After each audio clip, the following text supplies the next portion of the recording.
Puji Tuhan saudara, shalom dan salam sejahtera bagi setiap pendengar setia Renungan Malam. Malam hari ini kembali saudara akan diberkati melalui renungan firman Tuhan yang dibuat secara ekspositori dan saudara juga akan didoakan. Kalau saudara rindu setiap malam berlangganan dengan renungan malam ini, maka lihat tombol subscribe di bawah video ini saudara. Kalau tombol subscribe masih berwarna merah silahkan ditekan dan tekan juga tanda loncengnya.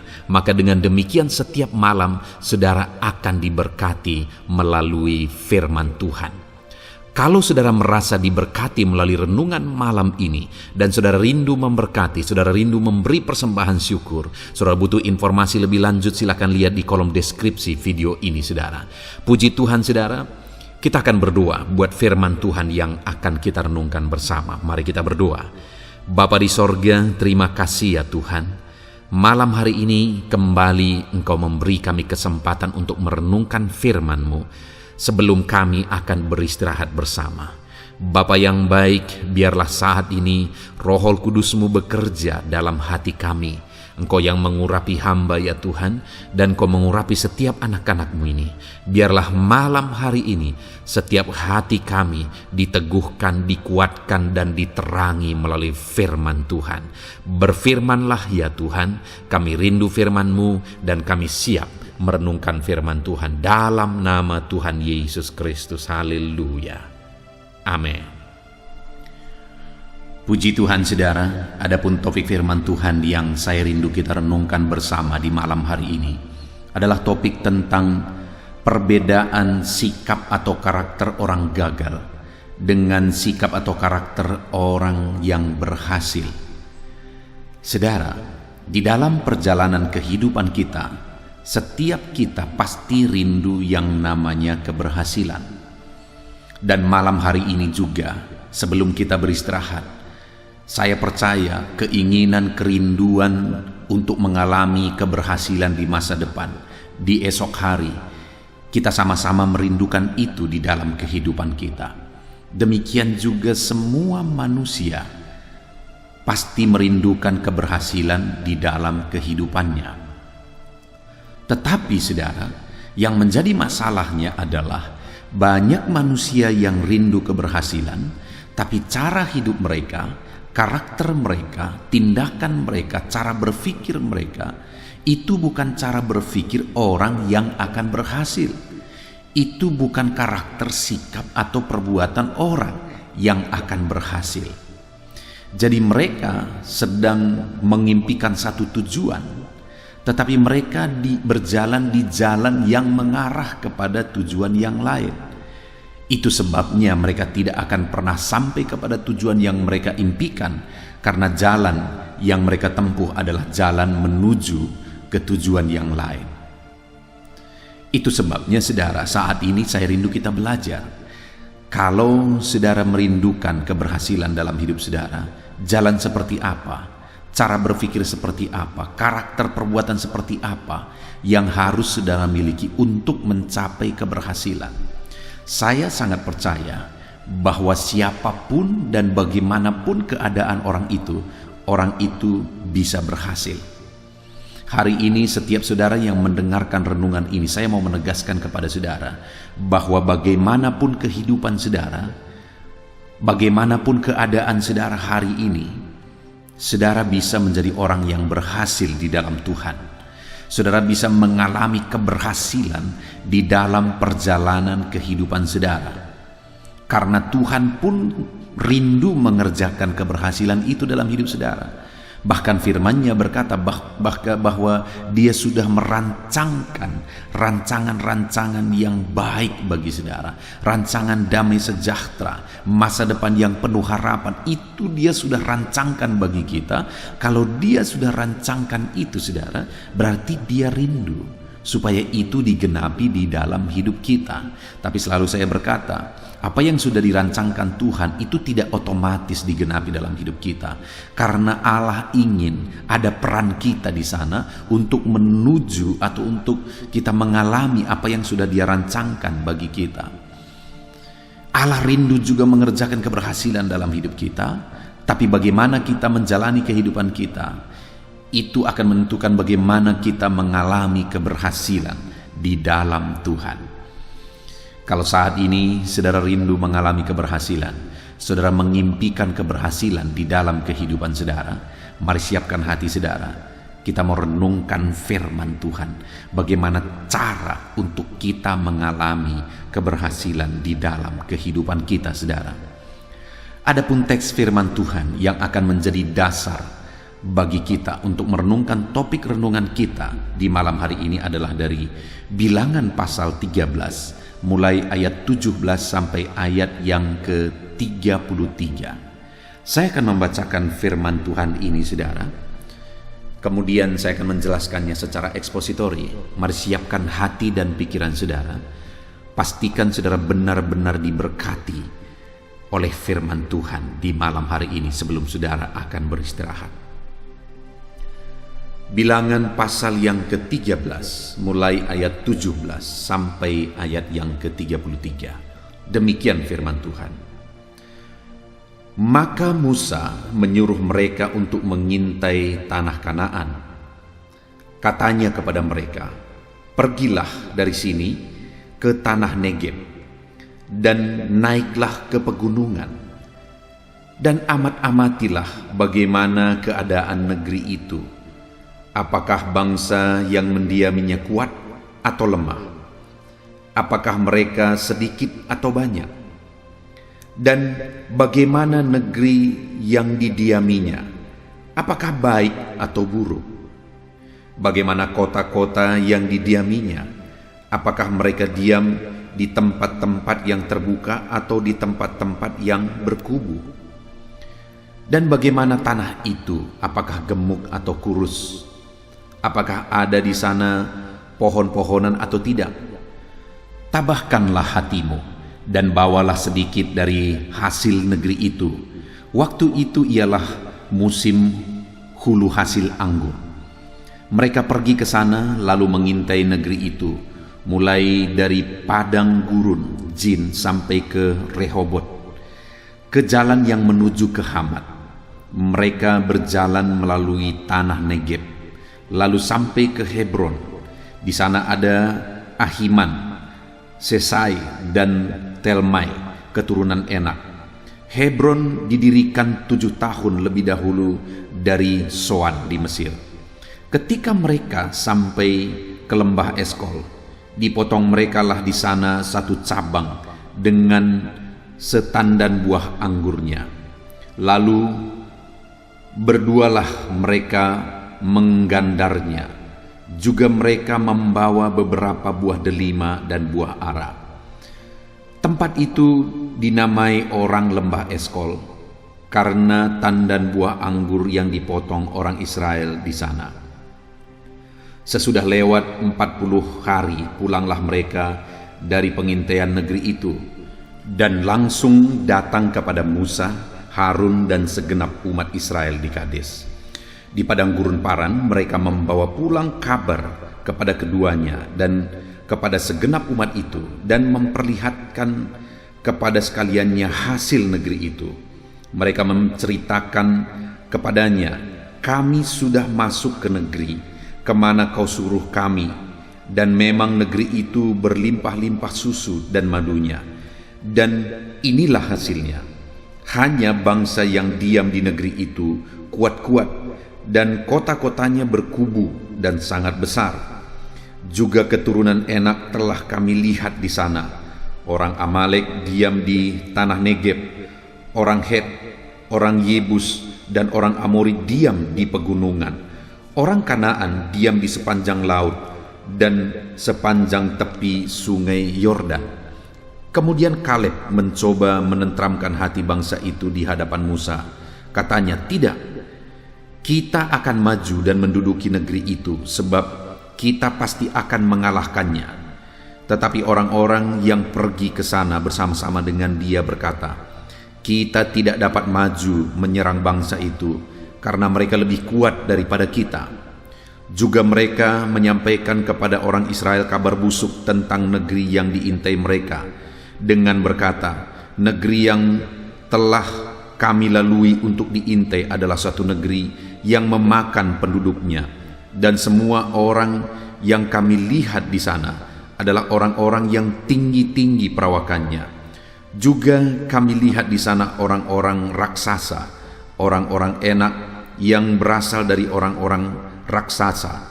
Dan kami lihat diri kami sendiri seperti belalang, dan demikianlah juga mereka terhadap kami. Puji Tuhan, saudara. Konteks firman Tuhan yang telah dibacakan kepada saudara adalah kisah tentang pengintaian orang Israel ke tanah Kanaan, di mana pada waktu itu Musa menyuruh beberapa orang Israel untuk mengintai tanah Kanaan sebelum mereka masuk ke tanah Kanaan. Karena Musa sebagai pemimpin ingin melihat bagaimana kondisinya tanah Kanaan. Musa ingin merancang sesuatu bagaimana supaya bisa masuk ke tanah Kanaan. Tentu saja dia dan orang-orang Israel harus tahu gambaran bagaimana keadaan tanah Kanaan itu. Dan kemudian dia mengutus 12 orang ke sana untuk mengintai dan melihat keadaan tanah Kanaan itu. Dan singkat cerita, saudara, akhirnya ke-12 pengintai itu pulang, di mana dari ke-12 pengintai itu ada Yosua dan Kaleb.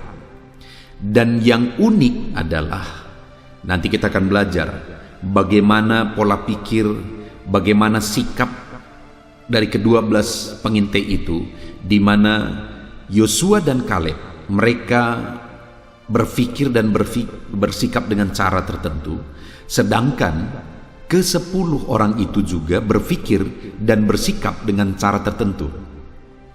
Dan singkat cerita, saudara, akhirnya karena sikap mereka itu atau sikap yang mereka ambil itu mempengaruhi atau pengaruhnya sangat besar, dampaknya sangat besar. Sikap yang diambil oleh Kaleb dan Yosua dan sikap yang diambil oleh 10 pengintai itu berdampak besar kepada diri mereka dan juga berdampak besar kepada orang lain, yaitu bangsa Israel. Dampaknya apa, saudara? Di pasal yang ke-14 ayat yang ke-30 dalam bilangan ini dikatakan di sana, bahwasanya kamu ini tidak akan masuk ke negeri yang dengan mengangkat sumpah telah kujanjikan akan kuberikan kamu diami, kecuali Kaleb bin Yefune dan Yosua bin Nun. Lihat, saudara, di sini ditegaskan bahwa tidak ada orang Israel yang akan masuk ke tanah Kanaan kecuali Yosua dan Kaleb.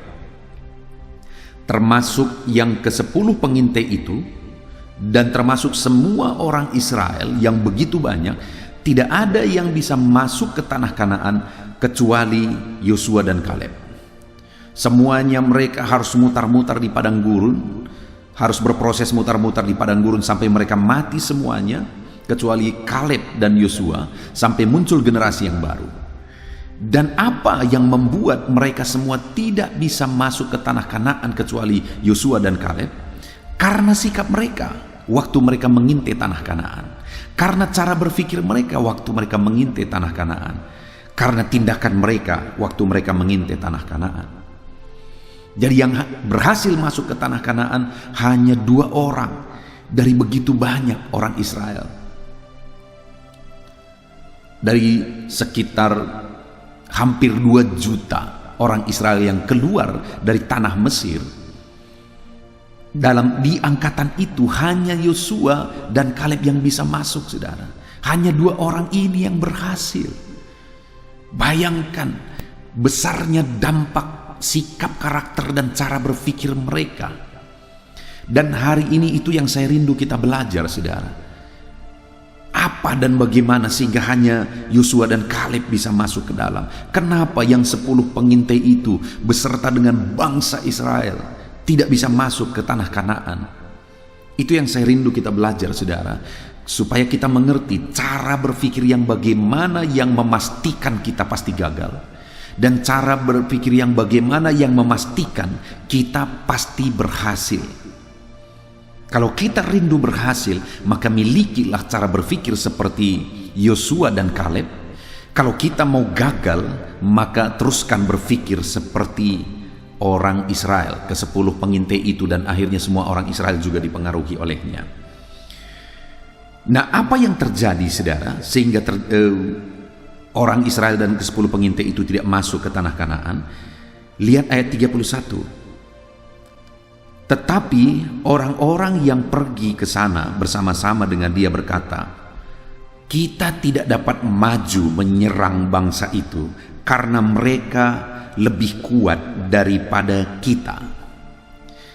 Sedangkan Yosua dan Kaleb berkata di ayat 30, kemudian Kaleb mencoba menenteramkan hati bangsa itu di hadapan Musa dan berkata, tidak, kita akan maju dan menduduki negeri itu sebab kita pasti akan mengalahkannya. Saudara, yang menjadi perbedaan antara cara berpikir ke-10 pengintai dengan Yosua dan Kaleb adalah di mana Yosua dan Kaleb melihat kemungkinan, melihat dengan iman, sedangkan ke-10 pengintai itu melihat kemustahilan. Mereka berkata, kita tidak dapat maju karena mereka kuat, lebih kuat daripada kita. Yosua berkata, kita pasti mengalahkan mereka. Lihat perbedaan itu saudara. Kenapa mereka gagal? Kenapa mereka tidak masuk? Karena mereka melihat kemustahilan. Mereka fokus kepada hal-hal yang mustahil. Sedangkan Kaleb dan Yosua, mereka fokus kepada kemungkinan, mereka pasti bisa. Dengar saudara, sebagai anak-anak Tuhan, kita harus belajar berpikir seperti Yosua dan Kaleb. Sekalipun di depan mata itu sesuatu yang mustahil, mereka sama-sama melihat bahwa bangsa itu yang akan mereka serang itu, bangsa Kanaan itu, begitu banyak bangsa di sana, itu sesuatu yang besar, itu sesuatu yang sangat sulit untuk dikalahkan sebenarnya kalau lihat dari potensi mereka. Tetapi mereka melihat kemungkinan ada di sana. Kenapa? Karena mereka punya Tuhan. Betapa mustahilnya pun, betapa sulitnya pun, mereka berkata, kita pasti akan mengalahkan mereka. Sedangkan yang ke-10 itu berkata, kita tidak bisa maju, kita tidak akan bisa mengalahkan mereka. Nah saudara, di dalam kehidupan yang nyata, dalam kehidupan kita sehari-hari, sebenarnya ini seringkali tergambar dari cara kita menjalani hidup kita. Apakah dalam kita menjalani hidup kita, apakah itu dalam dunia bisnis kita, apakah di tengah keluarga, atau dalam hal apapun yang kita jalani dalam kehidupan kita, apakah kita fokus kepada kemungkinan oleh karena Tuhan pasti akan menolong kita, ataukah kita fokus kepada kemustahilan? Sebagai hamba Tuhan saudara, saya belajar menerapkan ini dan saya melihat dampaknya luar biasa. Banyak kami juga hamba-hamba Tuhan yang seringkali berfokus kepada kemustahilan. Wah, ini sulit, ini tidak mungkin. Tetapi saya belajar untuk melihat kemungkinan. Saya belajar untuk melihat potensi. Saya belajar melihat potensi dan saya percaya bahwa potensi itu pasti Tuhan gunakan. Tuhan pasti bisa bertindak melalui potensi itu untuk melakukan perkara yang besar. Karena saya tahu dengan apa Musa membelah Laut Teberau, hanya melalui tongkat. Tuhan yang menggunakan tongkat itu membelah Laut Merah. Melalui apa Yesus memberi makan 5.000 orang laki-laki hanya dengan 5 roti 2 ikan. Itu yang dipakai oleh Tuhan. Di dalam Alkitab kita bisa menemukan bahwa begitu banyak kejadian, peristiwa di mana Tuhan menggunakan potensi yang kecil untuk melakukan perkara yang besar. Tapi pertanyaannya, orang itu yang kepadanya Tuhan mau melakukan mujizat, apakah dia melihat potensi itu atau tidak? Apakah dia fokus kepada potensi itu atau tidak? Terlalu sering umat-umat Tuhan fokus kepada kemustahilan daripada fokus kepada potensi. Yosua dan Kaleb, mereka fokus kepada potensi. Mereka berkata, kita pasti akan mengalahkan mereka. Kita dapat mengalahkan mereka karena mereka melihat potensi di mana ada Tuhan bersama-sama dengan mereka. Kalau kita lihat bagaimana mereka masuk ke tanah Kanaan, bukankah semuanya karena Tuhan? Bagaimana tembok Yeriko diruntuhkan hanya dengan mengelilingi tembok Yeriko dan kemudian mereka bersorak, dan kemudian tembok Yeriko runtuh dan kemudian bangsa itu dikalahkan. Bukankah Tuhan yang berperang? Demikian hari ini mungkin begitu banyak yang mustahil di depan saudara. Sama seperti orang Israel melihat orang-orang Kanaan itu tinggi-tinggi, melihat kota-kota di Kanaan itu mereka memiliki kubu-kubu pertahanan, tembok-tembok, sehingga sepertinya sangat mengerikan untuk menghadapi mereka. Sampai mereka melihat diri mereka seperti belalang. Mereka lihat musuh begitu besar. Mereka melihat raksasa. Mereka fokus kepada kemustahilan. Mereka fokus kepada raksasa itu. Bagaimana dengan saudara? Dalam masalah yang saudara alami, mungkin di tengah bisnis saudara, saudara fokus kepada potensi yang masih ada di sana, atau saudara fokus kepada masalah yang besar?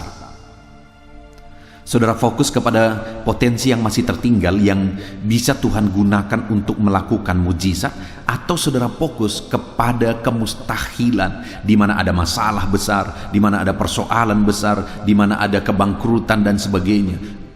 Saudara fokus kemana? Itu menentukan bagaimana hidup saudara ke depan. Saudara, salah satu contoh misalnya, saya terjun ke pelayanan merintis. Seperti yang sering kali saya katakan bahwa kami merintis di organisasi kami itu, kami tidak punya gaji. Kami merintis, ya pergi merintis, hiduplah di sana. Kalau hidup, hiduplah. Kalau mati, matilah. Lalu kemudian saya pergi merintis, saudara. Tidak ada jaminan apa-apa. Tidak ada orang yang berkata, silakan kamu merintis, kalau nanti jalan perintisanmu maka akan dibangun gereja, maka akan begini, akan begitu dan sebagainya. Tidak ada orang yang berjanji begitu, saudara. Lalu saya pergi ke pelayanan. Begitu saya masuk ke pelayanan, sama seperti para pengintai itu masuk ke tanah Kanaan. Karena desa tempat saya mau merintis pada waktu itu adalah desa yang sedang mengalami peperangan, di mana OKP sedang berperang dan begitu banyak korban pada waktu itu. Sampai-sampai saya ingat ibu saya, karena seringkali desa tempat saya merintis masuk ke koran karena peperangan yang terjadi pada waktu itu. Ibu saya berkata, "Nakku, tidakkah ada tempat yang lain kamu merintis?" Saya masih ingat itu, saudara, karena seringkali peperangan terjadi dan banyak korban waktu itu. Dan begitu mustahil sepertinya, begitu sulit sepertinya jiwa-jiwa bisa dimenangkan. Tapi kemudian saya melihat potensi di mana ada anak-anak. Saya bisa mengawali dengan anak-anak.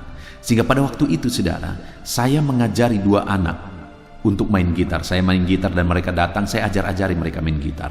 Dan salah satunya yang saya ajari main gitar itu hari ini menjadi pelayan dan pemain musik di gereja yang saya gembalakan ini. Artinya sekalipun sangat mustahil waktu itu untuk memenangkan orang-orang dewasa, tapi saya melihat ada potensi, ada anak-anak. Dan akhirnya mulailah dari pelayanan anak, akhirnya orang tua mereka juga dimenangkan. Luar biasa Tuhan bekerja. Lalu kemudian untuk membangun rumah ibadah, saudara, tidak ada dana dan sebagainya. Tapi pada waktu itu saya melihat ada potensi. Potensinya apa yang ada? Tempat saya pelayanan ini, saudara, ada sungai. Dan di sungai itu begitu banyak pasir dan batu di sana. Sehingga apa yang saya lakukan, saudara, pada waktu itu terbelilah sedikit tanah. Hanya 10 kali 20 waktu itu terbeli tanah. Dan saya mau membangun gereja, membangun temboknya dulu dan membuat jembatannya dan sebagainya. Tidak punya dana. Akhirnya apa yang saya lakukan? Saya ajak anak-anak sekolah minggu itu pergi ke sungai. Kami angkat pasir, kami angkat batu. Itu yang kami lakukan tiap hari, itu yang kami lakukan tiap hari, setiap kali ada waktu dan kesempatan. Dan ketika terbeli semen, akhirnya kami beli semen. Dan akhirnya saya belajar cetak batako. Saya cetak batako dan kemudian saya belajar untuk bertukang memasang batako itu sehingga jembatan dan tembok-tembok terpasang. Dan akhirnya, singkat cerita saudara, melalui proses yang panjang, hari ini rumah ibadah terbangun, ruang-ruang untuk mendidik anak terbangun, kepustakaan terbangun, kantor terbangun, ruang pastorit dan sebagainya. Begitu banyak ruangan-ruangan terbangun hari ini. Melalui apa saudara? Melalui proses melihat potensi yang ada, bukan melihat kemustahilan. Hari ini saya mau mengajak saudara untuk melihat potensi yang ada di dalam diri saudara. Mungkin bisnis saudara sedang mengalami kehancuran hari ini, tapi saya mau mengajak supaya saudara tidak fokus kepada kehancuran yang sedang terjadi, tapi fokus kepada potensi apa yang masih ada di sana. Masihkah ada di sana tongkat seperti Musa? Masihkah ada di sana 5 roti 2 ikan? Artinya apa saudara? Masih ada di sana potensi-potensi kecil yang bisa dipakai oleh Tuhan. Lihat saudara, pasti ada di sana potensi yang masih saudara bisa gunakan supaya Tuhan bisa pakai itu untuk mengerjakan keberhasilan dan kesuksesan dalam diri saudara. Saya melihat ada batu, saya melihat ada pasir di sungai, saya gunakan potensi yang ada untuk membangun rumah ibadah Tuhan. Dan hari ini saudara, begitu banyak jiwa-jiwa diberkati, ratusan jiwa, ratusan anak tiap hari dididik di tempat ini saudara. Ratusan anak miskin yang dididik di tempat ini supaya 20 tahun ke depan mereka menjadi generasi yang akan mengubah daerah ini, bahkan berdampak bagi bangsa ini. Melalui apa? Diawali melalui melihat potensi kecil yang ada pasir dan ada batu di sungai yang bisa diangkat, dijadikan batako dan dipasang jadi ruangan-ruangan. Potensi apa yang ada dalam diri saudara? Potensi apa yang ada di keluarga saudara? Potensi apa yang ada di bisnis saudara hari ini yang saudara bisa gunakan itu dan Tuhan akan pakai itu untuk melakukan perkara besar? Apa potensi yang ada dalam diri saudara? Fokuslah ke sana. Jangan fokus kepada kemustahilan. Jangan fokus kepada masalah. Jangan fokus kepada raksasa-raksasa persoalan. Tapi fokuslah kepada potensi yang ada pada diri saudara. Maka saudara akan melihat bagaimana Tuhan memakai potensi itu untuk melakukan perkara yang besar di dalam hidup saudara. Saya percaya saudara bisa berhasil. Saya percaya saudara bisa sukses asal saudara mau belajar. Fokus kepada potensi yang ada, jangan fokus kepada masalah, persoalan, dan kesulitan, ketidakmungkinan. Jangan fokus ke sana. Fokus hanya kepada potensi yang ada. Itu yang membuat mereka tidak masuk ke tanah Kanaan. Mereka fokus kepada kemustahilan. Sedangkan Yosua dan Kaleb mereka fokus kepada kemungkinan di mana Tuhan bersama dengan mereka. Lalu kemudian yang kedua saudara, ayat 32 mereka berkata, juga mereka menyampaikan kepada orang Israel kabar busuk tentang negeri yang diintai mereka, dengan berkata, negeri yang telah kami lalui itu untuk diintai adalah suatu negeri yang memakan penduduknya, dan semua orang yang kami lihat di sana adalah orang-orang yang tinggi-tinggi perawakannya. Saudara, ketika mulai fokus kepada kesulitan, kepada kemustahilan, kepada persoalan, maka biasanya mulai pikiran-pikiran yang aneh akan muncul. Dan yang tidak ada pun menjadi ada. Sama seperti pengintai yang 10 itu. Mereka mulai, firman Tuhan mencatat bahwa mereka mulai mengabarkan kabar busuk, kebohongan, tipuan. Di mana mereka mulai berkata bahwa penduduk yang negerinya kami intai itu memakan penduduknya. Padahal itu tidak ada. Itu kabar busuk, itu kabar bohong. Ketika seseorang fokus kepada kemustahilan, maka mulai akan muncul pikiran-pikiran yang lebih ekstrim. Bahkan pikiran-pikiran yang busuk pun mulai muncul. Kalau nanti kulakukan ini, maka jangan-jangan akan terjadi begini. Kalau nanti kulakukan ini, maka akan terjadi begini dan sebagainya. Kalau aku terus berusaha, mungkin kebangkrutan besar, makin besar akan terjadi. Kalau aku lanjutkan, mungkin akan lebih buruk yang akan terjadi dan sebagainya. Itu akan muncul secara otomatis saudara. Mulai pikiran-pikiran negatif, pikiran-pikiran yang malah itu sebenarnya kebohongan, itu akan muncul. Dan orang-orang ini mengikut itu. Pikiran negatif, pikiran busuk, pikiran kebohongan.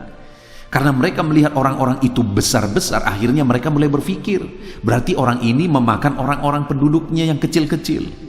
Itu yang mereka pikirkan. Dan akhirnya mereka menghasut orang lain. Nah, ini yang lebih buruk, menghasut orang lain. Orang-orang yang fokus kepada perkara negatif, perkara yang sulit, akan mulai mempengaruhi orang lain.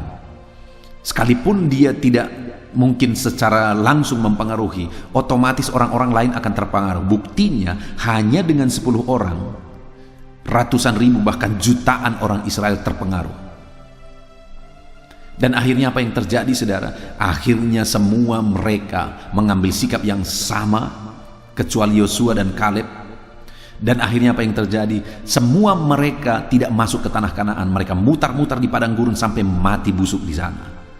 Hanya Yosua dan Kaleb yang masuk ke tanah Kanaan. Saudara, hari ini saudara bisa memberi pengaruh positif, tapi saudara juga bisa memberi pengaruh yang sangat negatif dalam lingkungan saudara, di tengah keluarga saudara, di lingkungan bisnis saudara, atau dimanapun saudara berada.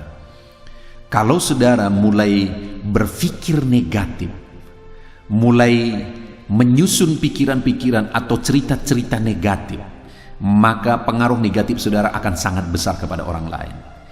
Itu sebabnya jangan melihat kemustahilan. Kalau saudara melihat kemustahilan, maka pikiran-pikiran negatif saudara akan mulai muncul. Pikiran-pikiran negatif saudara akan mulai menguasai saudara, sehingga cerita-cerita yang negatif pun akan muncul dalam pikiran saudara. Dan itu akan mempengaruhi orang lain, mempengaruhi keluarga saudara, mempengaruhi staf saudara, mempengaruhi tim saudara, mempengaruhi orang-orang yang ada di sekeliling saudara. Itu sebabnya belajar. Kalau saudara mau berhasil, belajar fokus kepada kemungkinan. Dan ingat, Tuhan beserta saudara. Kalau Tuhan beserta saudara, apakah yang mustahil? Segala perkara bisa mungkin. Dengan mengelilingi tembok Yeriko dan bersorak, tembok Yeriko yang tebalnya itu mungkin sekitar 2 bahkan lebih 2 meter atau lebih, saudara. Begitu tebalnya tembok itu, tetapi tembok itu bisa roboh. Kenapa? Karena Tuhan yang bekerja. Ketika mereka berperang melawan orang Kanaan, Tuhan sendiri berperang, mereka tinggal diam. Demikian juga dalam menghadapi segala tantangan, masalah, persoalan hidup saudara, Tuhan yang akan bekerja, saudara. Itu sebabnya fokus kepada Tuhan, fokus kepada kemungkinan. Pasti bisa. Jangan fokus kepada kemustahilan, fokus kepada ketidakmungkinan.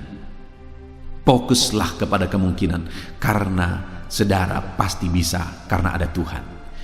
Supaya saudara mulai mengembangkan pikiran-pikiran positif, bukan pikiran-pikiran negatif. Seperti orang Israel, pengintai itu, mereka mulai menyusun cerita busuk, cerita bohong. Jangan isi hidup saudara dengan pikiran-pikiran bohong. Jangan isi hidup saudara dengan pikiran-pikiran busuk. Kita rugi, saudara. Kita hidup hanya sebentar. Jangan isi hidup kita dengan pikiran busuk dan pikiran bohong. Kemudian yang terakhir, kenapa Yosua dan Kaleb masuk ke tanah Kanaan, berhasil, sedangkan ke-10 pengintai itu dan semua orang Israel malah tidak masuk?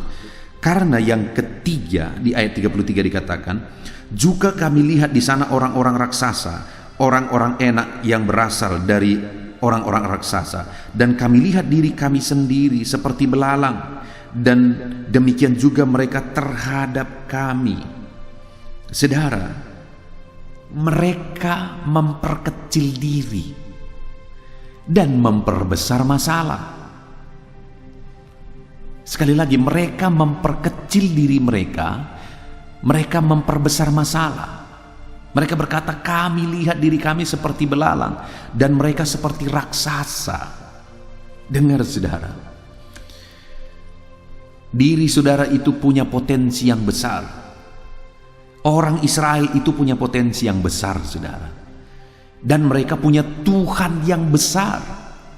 Kenapa mereka lihat diri mereka seperti belalang? Kenapa mereka memperkecil diri mereka sendiri? Kenapa mereka memperkecil potensi yang ada pada mereka? Padahal mereka punya Tuhan yang beserta mereka, yang bisa mengalahkan bangsa-bangsa, dan mereka sebenarnya tidak belajar dari pengalaman, di mana dalam pengalaman mereka sudah mengalahkan orang Mesir, tentara Mesir, dengan tidak berbuat apa-apa Tuhan tenggelamkan tentara Mesir itu.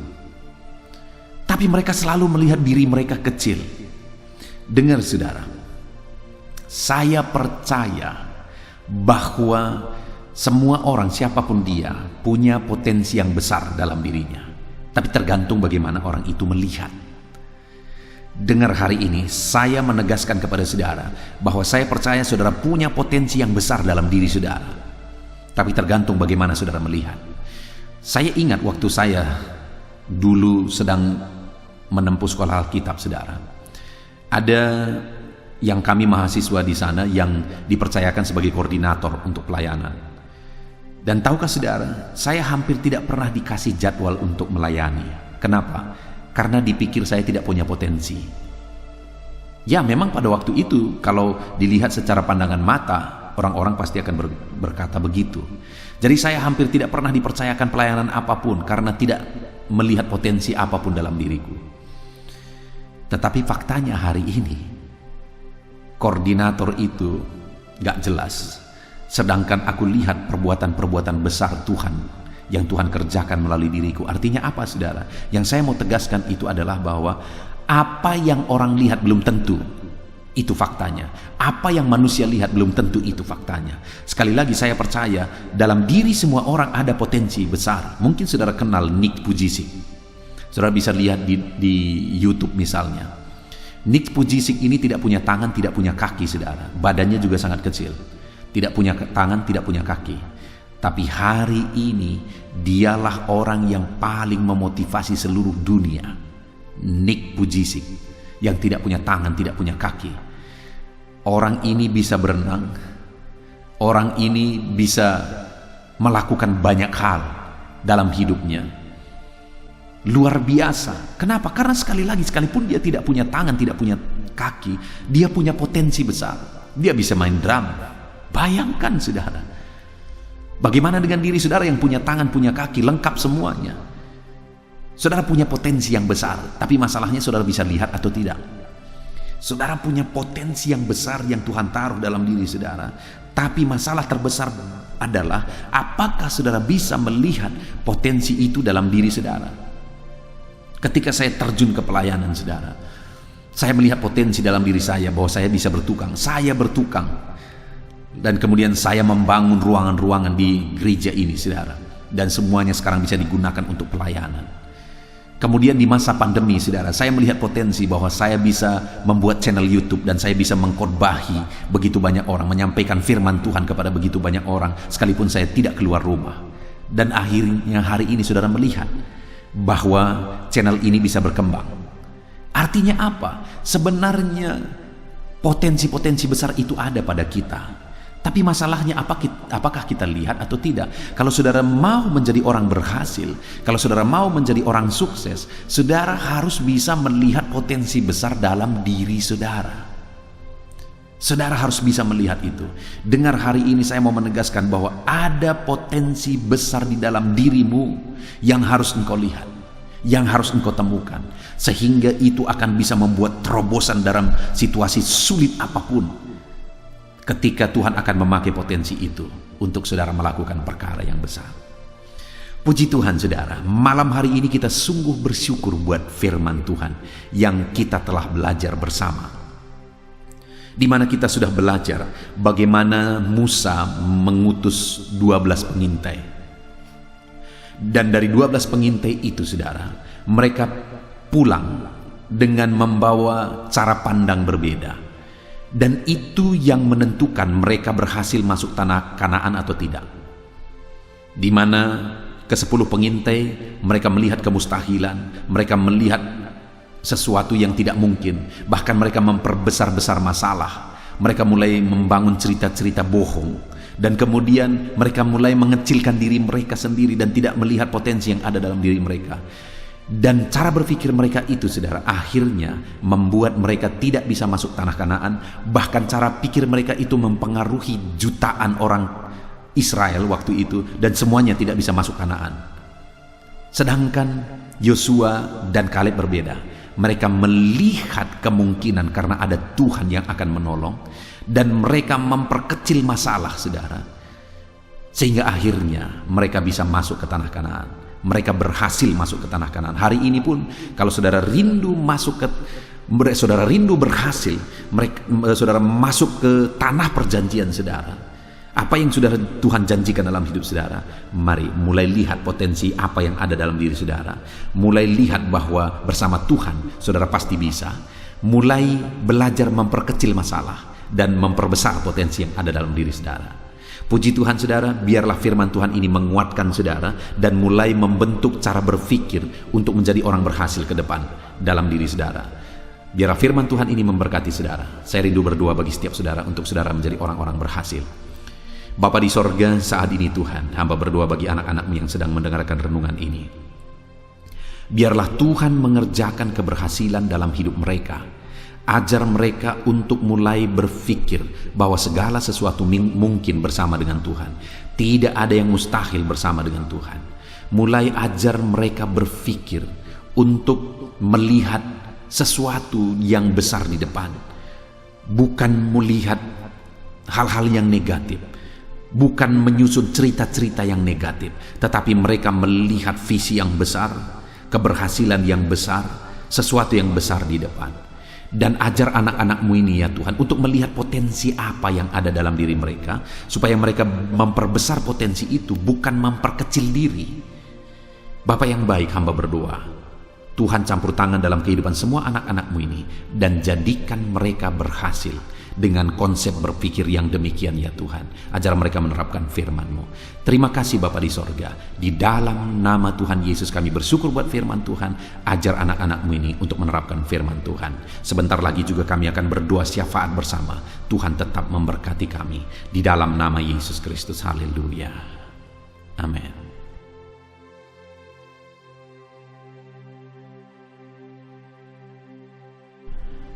Haleluya, puji Tuhan saudara. Tiba waktunya saat ini kita akan berdoa bersama. Kita akan menaikkan pergumulan saudara, kerinduan saudara, topik-topik doa saudara di hadapan Tuhan. Percayalah saudara bahwa Tuhan mempedulikan saudara. Tuhan mengasihi saudara. Dia Allah yang sanggup menjawab segala pergumulan saudara, karena tidak ada yang mustahil bagi Dia. Apa yang menjadi kerinduan saudara, Allah sanggup mewujudkan. Apa yang menjadi beban persoalan saudara, Allah sanggup mengangkat segala beban saudara. Apa yang menjadi masalah saudara, Allah sanggup menyelesaikan segala masalah persoalan kehidupan saudara. Itu sebabnya saat ini saudara, mari kita datang kepada Tuhan dengan sikap yang benar. Mari kita merendahkan diri di hadapan Tuhan, Allah yang sanggup melakukan segala perkara. Mari kita percaya kepada Tuhan yang tiada yang mustahil bagi Dia. Dan mari kita terus bermohon, tekun bermohon, karena Allah pasti menjawab kita. Mungkin saat ini saudara, ada saudara yang telah menaikkan doa-doa saudara sekian waktu, tetapi sampai saat ini saudara belum menerima jawaban doa saudara. Teruslah berdoa, karena Allah pasti akan menjawab segala permohonan doa saudara. Puji Tuhan saudara. Sebelum kita akan menaikkan permohonan saudara di hadapan Tuhan dengan bersepakat di hadapan Tuhan, saya rindu saat ini sebentar kita akan bersyukur. Kita akan memuji Tuhan, menyembah Tuhan. Karena sebenarnya Allah tahu segala sesuatu. Allah tahu yang kita inginkan. Tetapi Dia menyuruh kita berdoa. Tetapi yang terpenting dari semuanya itu adalah perkenanan Tuhan. Jika Allah berkenan, maka apapun akan Tuhan kerjakan, dan tiada yang mustahil bagi Dia. Itu sebabnya naikkan syukur bagi Tuhan, naikkan pujian bagi Tuhan. Angkat hati, pikiran, dan suara saudara untuk bersyukur dan menyembah Tuhan. Terima kasih Bapa di sorga. Terima kasih ya Tuhan. Saat ini kami bersyukur buat kasih-Mu. Kami bersyukur buat kemurahan-Mu. Engkau Allah yang memberi kami kesempatan kembali untuk merendahkan diri, berdoa dan berseru kepadamu ya Tuhan. Terima kasih Bapa yang baik. Terima kasih ya Tuhan. Syukur bagi-Mu Bapa buat segala kebaikan-Mu. Kami sembah Engkau. Kami puji Engkau, kami tinggikan Engkau, kami agungkan Engkau ya Tuhan. Di dalam nama Tuhan Yesus Kristus, Engkau Allah yang layak dipuji, disembah, ditinggikan, diagungkan dan dimuliakan ya Tuhan. Terpuji-pujilah namamu ya Bapa, mulialah namamu ya Tuhan. Engkau Allah yang layak kami puji, kami sembah dan tinggikan.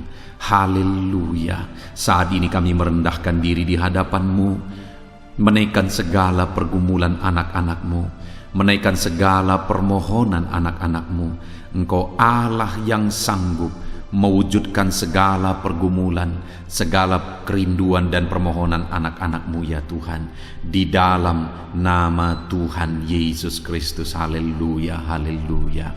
Saudara, saat ini sebelum kita akan menaikkan segala permohonan-permohonan saudara di hadapan Tuhan, mungkin saat ini ada pergumulan saudara, ada kerinduan khusus saudara di hadapan Tuhan. Mari naikkan di hadapan Tuhan. Mungkin ada persoalan yang saudara hadapi secara khusus saat ini, saudara rindu, ungkapkan di hadapan Tuhan.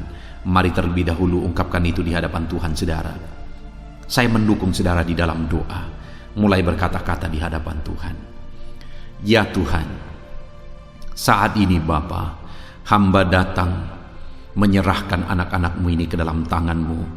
Mereka yang sedang menaikkan kerinduannya di hadapan Tuhan, mereka yang sedang berseru di hadapan-Mu atas segala persoalan, atas segala kerinduan mereka, atas segala permohonan mereka ya Tuhan. Engkau Allah yang peduli, Engkau Allah yang berkuasa, Engkau Allah yang sanggup. Di dalam nama Yesus, di dalam nama Yesus, Engkau yang mewujudkan segala kerinduan anak-anak-Mu ya Tuhan. Engkau yang sanggup mewujudkan segala kerinduan mereka dalam nama Yesus Kristus. Engkau yang sanggup mewujudkan ya Tuhan. Kalau saat ini ada persoalan mereka, beban hidup mereka yang sedang mereka angkat kepada Tuhan, di dalam nama Tuhan Yesus Kristus, Engkau yang mewujudkan Tuhan, Engkau yang mengangkat segala beban persoalan mereka di dalam nama Yesus Kristus. Engkau yang sanggup membebaskan anak-anak-Mu dari segala beban, dari segala persoalan mereka ya Tuhan, di dalam nama Tuhan Yesus Kristus. Terima kasih Bapa yang baik. Terpuji-pujilah namamu, mulialah namamu ya Bapa, di dalam nama Tuhan Yesus Kristus. Haleluya, haleluya, haleluya. Kalau saat ini ada anak-anak-Mu yang memiliki persoalan masalah khusus dalam kehidupan mereka, yang sedang mereka panjatkan kepada Tuhan, dengarkan Tuhan. Engkau Allah yang peduli kepada anak-anak-Mu, dan Engkau Allah yang sanggup untuk menolong anak-anak-Mu dalam segala masalah persoalan kehidupan mereka. Apapun yang mereka alami saat ini, tolong anak-anak-Mu ya Bapa, di dalam nama Tuhan Yesus Kristus. Haleluya, haleluya, haleluya. Saudara, saya rindu berdoa bagi keluarga saudara. Mungkin saat ini ada saudara yang sedang menghadapi masalah di tengah keluarga. Ada saudara yang merindukan sesuatu di tengah keluarga saudara. Ada saudara yang merindukan keharmonisan terjadi di tengah keluarga saudara. Mari angkat keluarga saudara kepada Tuhan. Saya menopang saudara di dalam doa. Bapa di sorga, saat ini Tuhan, kami bersepakat berdoa bagi keluarga-keluarga anak-anak-Mu ya Tuhan. Tuhan yang menolong keluarga mereka.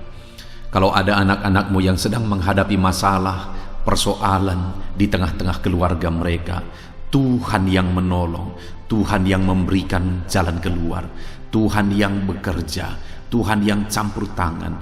Nyatakan pertolongan-Mu, mujizat-Mu di tengah-tengah keluarga anak-anak-Mu ya Tuhan, di dalam nama Tuhan Yesus Kristus, di dalam nama Tuhan Yesus Kristus. Berkati keluarga anak-anak-Mu, berkati orang tua, Campur tangan-Mu dalam kehidupan orang tua anak-anak-Mu Tuhan. Kesehatan, perlindungan, penyertaan Tuhan atas orang tua mereka. Berkati suami istri, berkati anak-anak, berkati sanak saudara, berkati semua anggota keluarga anak-anak-Mu. Kasih karunia-Mu, anugerah-Mu mengalir di tengah-tengah keluarga mereka. Berkati keluarga anak-anak-Mu ya Tuhan. Nyatakan kuasa-Mu, nyatakan campur tangan-Mu di tengah-tengah keluarga anak-anak-Mu, sehingga keharmonisan, damai sejahtera Tuhan nyata di tengah keluarga anak-anak-Mu, dan keluarga mereka menjadi keluarga yang takut Tuhan di dalam nama Tuhan Yesus Kristus. Haleluya, haleluya. Saat ini saudara, mungkin ada saudara yang sedang sakit. Saya rindu berdoa khusus bagi yang sakit saat ini. Apapun yang menjadi penyakit saudara, percaya saudara bahwa Allah sanggup untuk menyembuhkan. Datang kepada Dia, serahkan segala penyakit saudara dengan penuh iman. Angkat tangan kanan saudara dan taruh tangan kiri saudara di bagian tubuh saudara yang sedang sakit saat ini. Mari kita berdoa bersama, bersepakat bersama, memohon kesembuhan bagi setiap saudara. Bapa di sorga, saat ini Tuhan, ini kami bersepakat dengan anak-anak-Mu yang sedang mengalami sakit penyakit. Tuhan, Engkau Allah yang sanggup menyembuhkan yang sakit. Engkau dokter di atas segala dokter. Engkau tabib di atas segala tabib. Tiada yang mustahil bagi Tuhan. Kalau dulu Engkau menyembuhkan, hari ini pun kami percaya Engkau tetap bekerja menyembuhkan anak-anak-Mu yang sedang mengalami sakit penyakit ya Tuhan. Apapun yang menjadi penyakit anak-anak-Mu, Engkau Allah yang sanggup menyembuhkan mereka. Engkau Allah yang berkuasa untuk menyembuhkan mereka. Ya Tuhan, nyatakan perkara yang besar, nyatakan mujizat-Mu bagi anak-anak-Mu yang sedang mengalami sakit saat ini. Dalam nama Yesus, kalau ada anak-anak-Mu ya Tuhan yang sedang mengalami sakit penyakit asam lambung, kami berdoa, jamah pencernaannya Tuhan, kerjakan kesembuhan, normalkan asam lambungnya. Di dalam nama Yesus, sembuhkan anak-anak-Mu, sembuhkan mereka dalam nama Yesus. Kalau ada anak-anak-Mu saat ini yang mengalami sakit diabetes, Tuhan Allah yang sanggup menyembuhkan anak-anak-Mu. Engkau Allah yang sanggup melakukan perkara besar, mengerjakan mujizat-Mu, mengerjakan kesembuhan untuk menyembuhkan anak-anak-Mu yang sakit diabetes, anak-anak-Mu yang sakit hipertensi ya Tuhan. Dalam nama Yesus, bahkan mungkin ada yang sudah mengalami stroke. Dalam nama Yesus, tolong Tuhan, nyatakan kuasa-Mu, nyatakan mujizat-Mu, sembuhkan yang hipertensi, normalkan kembali yang mengalami stroke. Di dalam nama Tuhan Yesus, Tuhan yang mengerjakan kesembuhan bagi anak-anak-Mu ya Tuhan. Jika ada anak-anak-Mu yang mengalami sakit kolesterol, di dalam nama Yesus, dalam nama Yesus, Tuhan campur tangan, nyatakan kuasa-Mu, normalkan kolesterol mereka di dalam nama Yesus. Jika ada anak-anak-Mu yang sakit ginjal, Tuhan yang menyembuhkan dalam nama Yesus. Tiada yang mustahil bagi-Mu. Bahkan mungkin ada anak-anak-Mu yang sudah harus menjalani cuci darah. Dalam nama Tuhan Yesus, Engkau Allah yang berkuasa, Engkau Allah yang ajaib.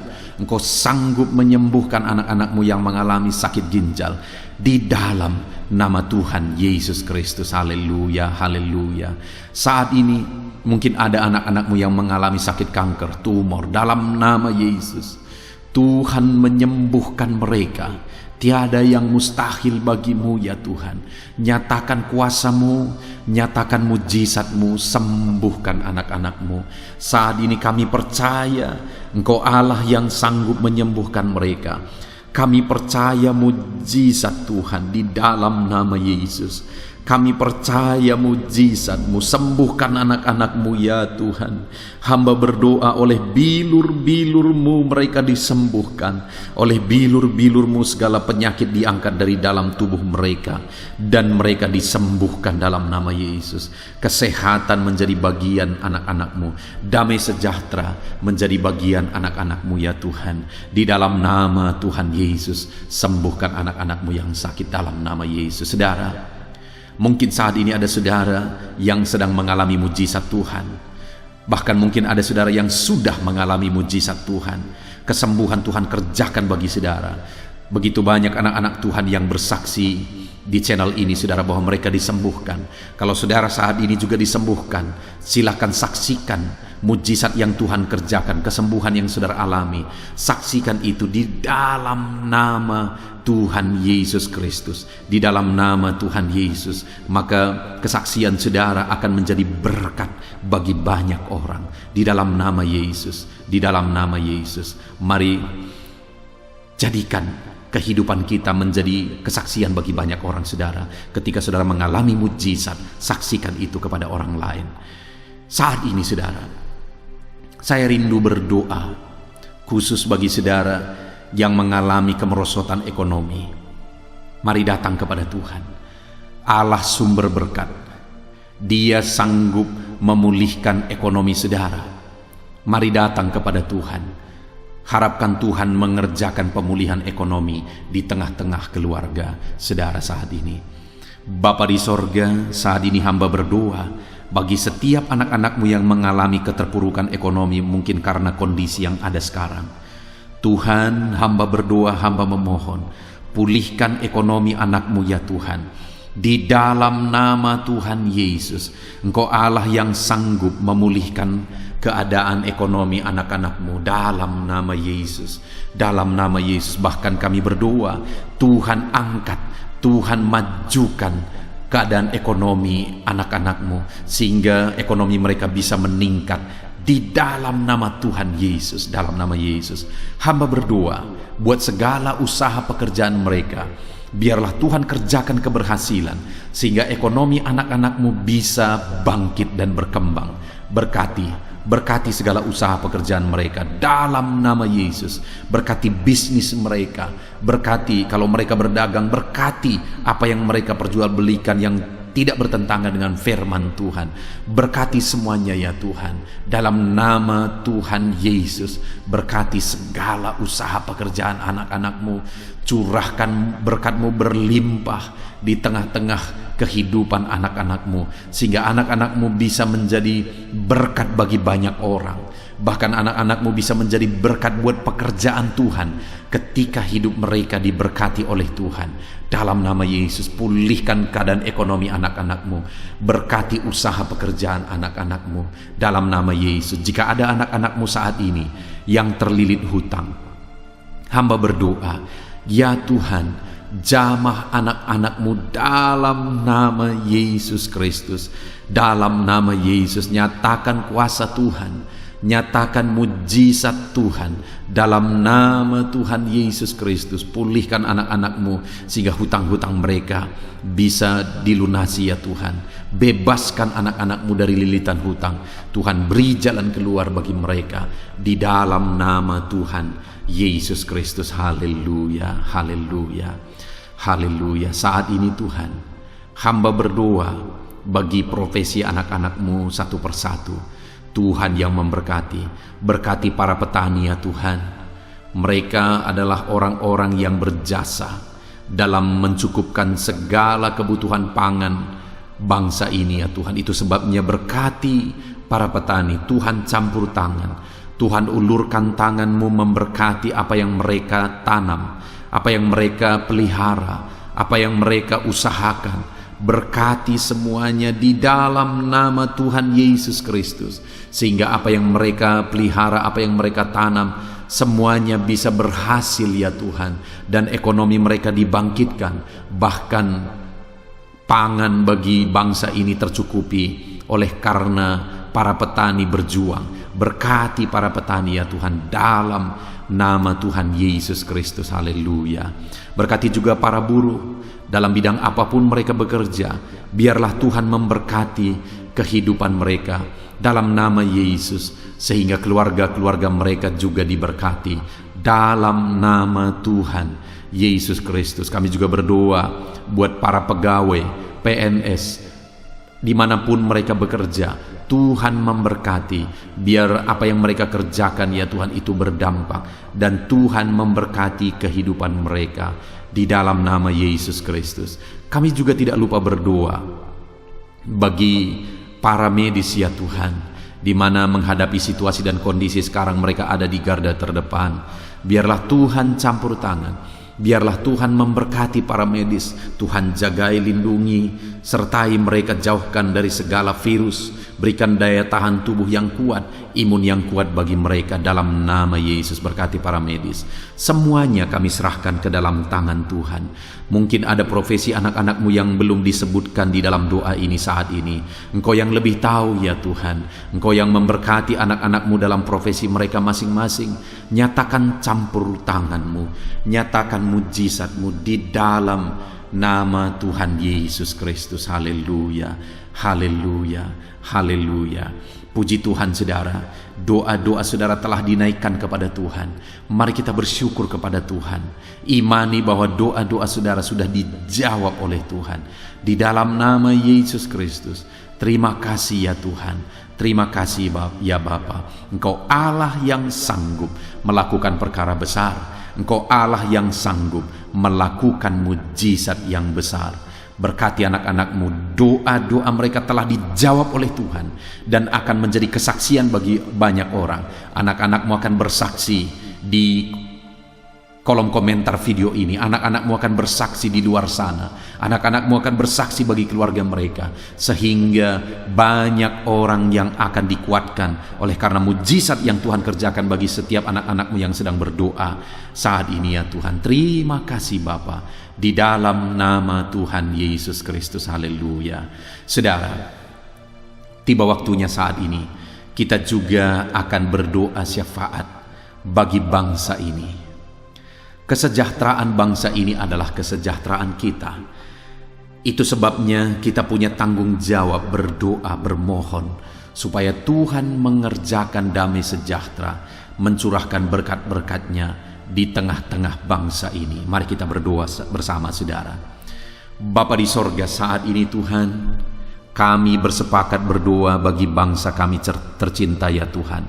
Berkati Indonesia, pulihkan Indonesia, kerjakan mujizat-Mu, kerjakan perkara besar bagi Indonesia ini. Pulihkan keadaan bangsa kami, pulihkan keadaan ekonomi bangsa kami, biar sekalipun di masa yang sulit seperti ini, ekonomi bangsa kami tetap bisa bertahan. Dan kerinduan kami ya Tuhan, ekonomi bangsa kami bisa meningkat tahap demi tahap. Nyatakan kuasa-Mu ya Tuhan, berkati keamanan bangsa kami, sehingga perlindungan, penyertaan Tuhan nyata bagi bangsa kami ini ya Tuhan. Di dalam nama Tuhan Yesus Kristus, berkati semuanya dalam nama Yesus. Keadaan politik bangsa kami juga terus Tuhan jagai, terus Tuhan lindungi, Tuhan memberkati ya Bapa, di dalam nama Tuhan Yesus Kristus. Kami percaya keadaan ekonomi, keamanan politik bangsa kami terus akan semakin maju ya Tuhan, dalam nama Yesus. Bapa yang baik, kami berdoa buat para pemerintah kami yang sedang mengemban tugas mereka mengabdi bagi bangsa ini. Ajar mereka ya Tuhan mengabdi bagi bangsa ini. Nyatakan kuasa Tuhan, nyatakan mujizat Tuhan, nyatakan perkara yang besar ya Tuhan. Di dalam nama Tuhan Yesus Kristus, berkati semuanya yang mengemban tugas untuk memimpin bangsa ini. Berkati mulai dari Bapak Presiden, Wakil Presiden, para menteri, wakil-wakil rakyat, para gubernur, para bupati, kepala desa, lurah, kepala lorong, semuanya sampai jajaran terendah. Semuanya ajar mengabdi bagi bangsa ini. Di dalam nama Yesus, memimpin bangsa ini ke arah yang lebih baik dalam nama Yesus. Tuhan yang campur tangan bagi para pemerintah kami dalam nama Yesus Kristus. Saat ini Tuhan, kami juga berdoa bagi hamba-hamba-Mu yang ada di bangsa ini. Ajar hamba-hamba-Mu mengabdi bagi bangsa ini ya Tuhan. Berkati setiap hamba-hamba-Mu dalam kehidupan mereka. Berkati mereka untuk menjadi terang-Mu, menjadi saksi-Mu bagi bangsa ini. Dalam nama Yesus Kristus, berkati umat-umat Tuhan, supaya umat-umat-Mu, anak-anak-Mu yang ada di bangsa ini menjadi saksi Tuhan, menjadi terang Tuhan di dalam kehidupan mereka, sehingga semakin banyak orang-orang di bangsa ini bisa dibawa kepada Tuhan, sehingga semakin banyak orang-orang yang ada di bangsa ini mengenal Tuhan sebagai juru selamat mereka, dan semakin banyak jiwa-jiwa dibawa kepada Tuhan. Terima kasih Bapa di sorga. Berkati gerejamu yang ada di bangsa ini, semua organisasi gereja berkati gereja-gereja lokal, berkati semuanya untuk menjadi alat, jadi terang-Mu ya Tuhan, menjadi alat memperkenalkan Engkau sebagai Tuhan dan Juru Selamat bagi bangsa ini. Ajar kami umat-umat-Mu, ajar gereja-Mu juga berperan untuk kemajuan bangsa ini ya Tuhan, kemajuan ekonomi bangsa, keamanan bangsa. Berkati pakai semuanya ya Tuhan, untuk memajukan bangsa ini dalam nama Tuhan Yesus Kristus. Bapa di sorga, kami serahkan semuanya ke dalam tangan-Mu. Bahkan pemulihan bangsa ini dari situasi pandemi yang ada saat ini, Tuhan campur tangan sehingga virus segera bisa diatasi dan bangsa ini bisa melaju kembali di dalam nama Tuhan Yesus Kristus. Terima kasih ya Bapa di sorga. Saat ini Tuhan, kami sungguh bersyukur. Terima kasih Bapa, doa-doa seruan anak-anak-Mu telah dinaikkan kepadamu. Doa-doa syafaat kami telah dinaikkan kepadamu. Kami percaya doa kami didengar dan Allah sanggup menjawab doa kami. Dalam nama Tuhan Yesus Kristus. Haleluya, haleluya, haleluya, haleluya. Amin. Puji Tuhan saudara. Percaya bahwa doa-doa dan seruan kita telah dijawab oleh Tuhan. Allah mendengar seruan saudara, Allah mendengar jeritan hati saudara, bahkan Allah tahu bahasa tetesan air mata saudara. Itu sebabnya saat ini percayalah bahwa doa-doa yang telah kita naikkan kepada Tuhan, Allah telah mendengar dan Allah telah menjawab kita dalam nama Tuhan Yesus Kristus. Haleluya. Puji Tuhan saudara. Saya percaya setelah saudara mendengarkan renungan firman Tuhan di dalam video ini, dan setelah saudara didoakan, saya percaya saat ini saudara sungguh-sungguh telah diberkati oleh Tuhan. Dan kalau saat ini saudara rindu untuk berlangganan dengan channel ini, sehingga setiap hari saudara diberkati melalui firman Tuhan, dan setiap hari saudara didoakan, silakan lihat tanda subscribe di bawah video ini saudara. Kalau tanda subscribe masih berwarna merah, silahkan ditekan, dan tekan juga tanda loncengnya. Dan dengan demikian setiap hari saudara akan mendapatkan video renungan baru. Saudara akan mendapatkan notifikasi ketika video renungan baru diposting di channel ini saudara.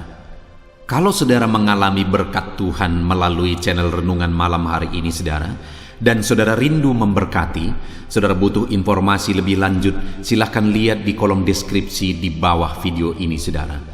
Puji Tuhan saudara, Tuhan kiranya memberkati setiap saudara yang sedang mendengarkan video renungan malam hari ini. Tuhan memberkati saudara di dalam nama Tuhan Yesus Kristus. Haleluya. Amin.